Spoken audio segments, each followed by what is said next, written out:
Now, what's interesting about the avoidant, diving even deeper, is they can actually prefer loneliness. So my go-to when I started researching the avoidance, like I said, is freetoattach.com. Every time I open that website up, I'm actually blown away by how deep it goes into the psychology of attachment styles. So I highly recommend checking out freetoattach.com if you want like the very down and dirty version of understanding every nuance of avoidance.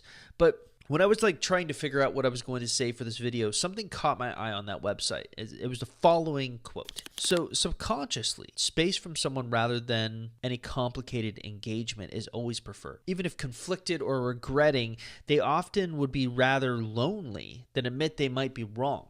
Stubbornness is another passive-aggressive expression that stems from fear of vulnerability and confronting difficult emotions, one's own or someone else's. So you can read this statement a lot of different ways. So clearly the owners of Free to Attach, whoever wrote it or created it, are relating the statement to stubbornness and how the avoidant doesn't like to be wrong, so they would rather choose to be lonely and use space than face the confrontation.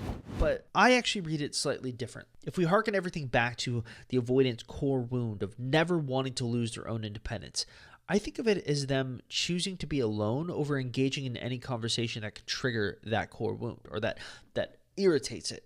It could be possible that an avoidant is so shell-shocked and trained to not have conversations in general that they will never even entertain the idea. And usually this means that if you ever want to have a conversation with your avoidant ex, you're going to be the one that needs to be reaching out. And for that, you need to understand the nostalgia window. So what is this nostalgia window? Avoidants are free to long for an ex once that person is unavailable out of the relationship, and typically out of contact, so they are untouched by the actual engagement and their deactivation systems aren't triggered. So what does this mean? Basically, as long as you, the avoidance ex, are out of a relationship and they feel like you've moved on from them, their longing can begin to kick in. They start having these feelings of nostalgia. Now, when does that start happening specifically? The problem is, it's such a unique question because technically it can happen at different times depending on how the avoidant gets triggered and how deep your relationship was with them. So generally speaking, the rule I would use is the longer and more intense the relationship you had with the avoidant ex, the longer it's going to take for that nostalgia to kick in. So I actually did a video with Coach Tyler where we talked about the stages of dismissive avoidance go through during no contact. And we talk a little bit about this concept of when an avoidant ex feels nostalgia. And he actually mentioned that it can sometimes take years before they can come back into the picture. This is why often you hear those stories of, I moved on, I was really happy, I got someone else, and all of a sudden my ex came back. Sometimes that's how long extreme cases can take. Of course, we've been having some good initial success with 45 days of space.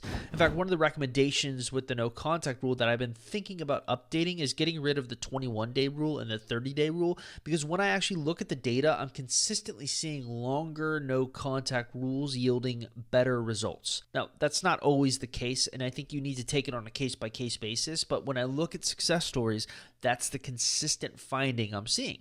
Now, I think there are two reasons for this. Number one is most of our clients fall victim to failing the no contact rule for the first time. So naturally, the no contact or the amount of space they're giving their ex is going to be longer. Number two is that longer periods of no contact give exes more space for them to hit this nostalgia time period. So in the end, it usually boils down to discipline. Do you submit to fear? Fear of losing your ex forever, fear of them finding someone new, fear of the unknown. Or do you achieve discipline? Do you wait long enough to reach out? Are you actively trying to move in a direction so that you are outgrowing your ex and healing from the breakup? If you can do those things, then usually you'll yield a favorable response from your ex. If you can't do those things, well, you'll probably end up in the exact same spot you are in now. Confused, frustrated, angry, and scared.